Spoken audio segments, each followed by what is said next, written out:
मनोज जरांगे यांची आज बीडमध्ये इशारा सभा, पुढच्या आंदोलनाची घोषणा करणार। बीड शहरातील सर्व शाळांना सुट्टी।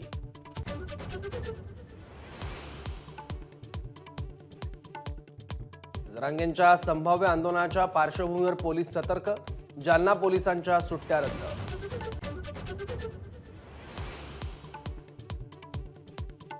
कुठल्याही समाजाच्या आरक्षणाला धक्का न लावता टिकणारं मराठा आरक्षण देण्याचा प्रयत्न, जरांगेंच्या इशारा सभेच्या पार्श्वभूमीवर अजित पवारांची स्पष्टोक्ती।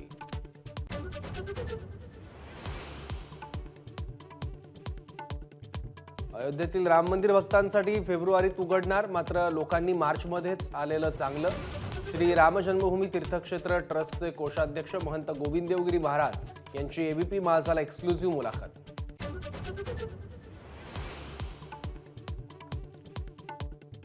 निवडणूक कमळावर लढण्याचा प्रश्नच येत नाही, पक्षाच्या बैठकीत अजित पवार यांचं वक्तव्य। आता माघार नाही, महायुतीत गद्दारी करणार नसल्याचंही विधान।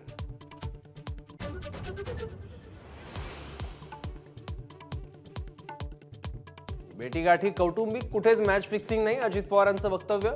आता भूमिका बदलणार नाही, हवं तर स्टॅम्प पेपरवर लिहून देतो, दादांकडून कार्यकर्त्यांना आश्वस्त करण्याचा प्रयत्न।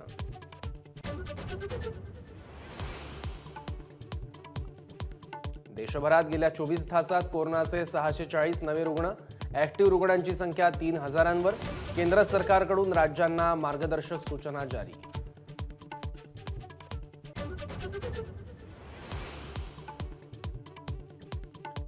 कोरोनाचा वाढता धोका लक्षात घेता नाशिक महापालिका सतर्क, मनपाच्या दवाखान्यात आजपासून पुन्हा चाचणी आणि सर्वेक्षण होणार।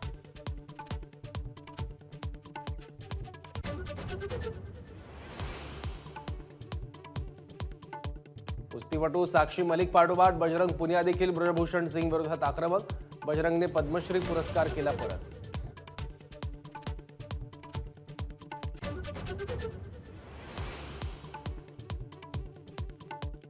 आजपासून सलग 3 दिवस सुट्ट्या, पर्यटन स्थळ आणि धार्मिक स्थळांवर पर्यटकांची मोठी गर्दी होण्याची शक्यता।